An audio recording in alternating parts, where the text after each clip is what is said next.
Ready to make $1 billion? Here we go. We are now going to, over the next, let's say, minute and a half, come up with the greatest companies of the next 10 years. Good? It's good. You're an architect. What, if I wanted to have the perfect architecture app, what would it do? It would, Aerodynamics. it would be green. It would be a green building. It would be environmentally conscious. It would be inexpensive. I'd walk into an old duplex, I'd take out my phone, what would I do? Point it at the wall, and it would tell, what would it tell me? It would tell you its qualities, the quality of the wall. You know, what's in it, what's it made of. Should I buy it, or is the wall filled with insects? Squirrels, right? Or You would know right away. Termites. Anyone here's flown recently? Rats. You flown recently? I have, Yeah, you flown recently? Invent right now the world's greatest airline app. What would it do? You walk up to the airport, then what? Take it out. Fastest security line. Yeah, it gets Fast- through you all don't even have to lines. go to the security line. No lines. And not only that, but you don't even have to sign up for a specific airline. You walk up to the airport, you say where you want to go, it gives you 3 possible prices, the airlines bid on you, you've already been pre-checked because you do that when you get this app, it's only $5 a month, there's also a platinum app, right? And you just walk, it tells you go to terminal whatever, in whatever wing, Which one and is you it? just go there, and you get on the plane, right? Your spouse calls, they're like, hey, where are you flying? I think I'm flying Delta, I don't know, I hear the food's good. Actually, there's a national thing, there's the best food, I don't know, kosher, whatever, but, right, that's the world's best airline app. We could sit here for the next 15 minutes and come up with every single one of the best new inventions that haven't been invented yet, based on what we think needs to happen. And they're definitely companies that are going to exist in the next 10 or 15 years. Right? What I just said about the airline app, right? You think like that's clever. It's totally going to exist. Maybe you're not going to make it. Maybe it's not going to come out of Waterbury. But 10 or 15 years from now, that's definitely how you're going to get on an airline. Uber is worth billions of dollars. 3 years before Uber was made, there was another company that did the exact same thing. It was called Magic Cab. Magic Cab, right? I have to order a Magic Cab. Oh, I have to get a Magic Cab. Oh, do you buy stock in Magic Cab?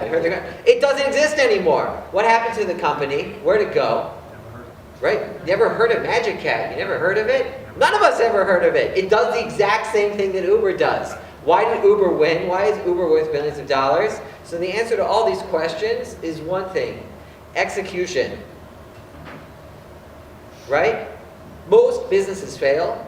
98% of new entrepreneurial projects fail. And the reason why is because business is hard, and it's hard to execute things, hard to get things done every single day the right way, to show up, to put in the effort.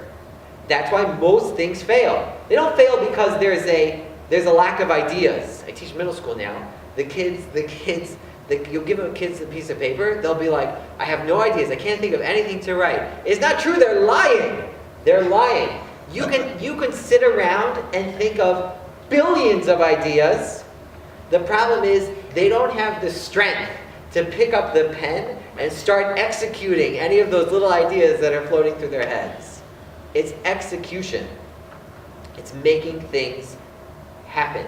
It's showing up, getting the work done, right? The people at Magic Cab, they folded.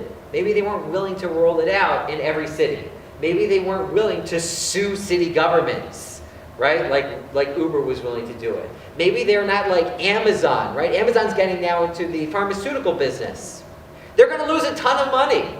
They're going to lose a ton of money, but they don't care because they're a business that wants success more than they want money, which is why they're so scary. Which is why all the other pharmaceutical companies want money more than they really want to just be successful. They want the most money, so they're afraid of Amazon because they know that Amazon is willing to lose money for year after year after year in order to corner the entire market. because Amazon is all about pushing and pushing and pushing and pushing and pushing.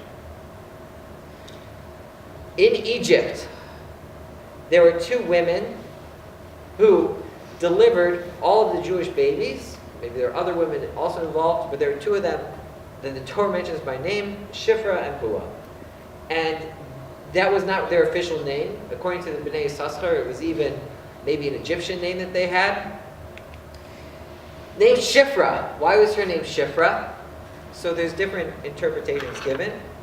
So one, Shifra is like a word like shofar. It means like a tube, something that you can blow through. And the Mefarshim explained that sometimes a baby would be born not breathing, right? It's a fairly common occurrence.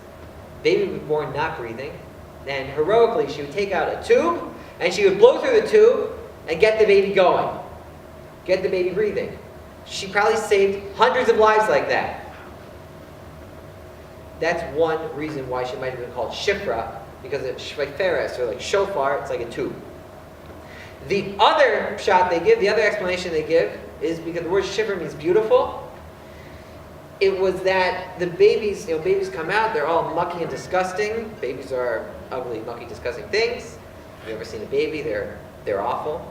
And they're beautiful, whatever. So the baby would come out all disgusting. So just like they do in our hospitals, she would quickly clean off the baby and poof the baby's hair and make the baby look all nice and attractive and give the baby to the mother.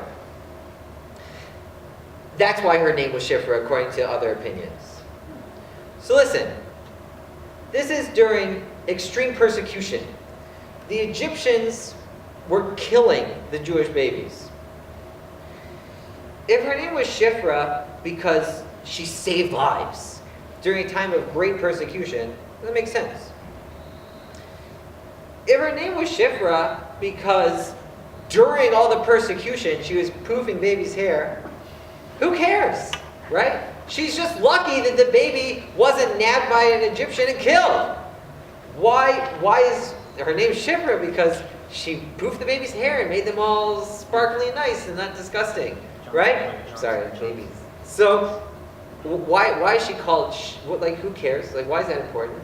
So the answer is because at some point before the persecution, before things got tough, she decided that her mode of service to people was that she was going to be giving them a nice, clean, beautiful baby. So the first time the parents would see the baby, they would be filled with pride. They would say, "This is an adorable baby. What a cute little baby.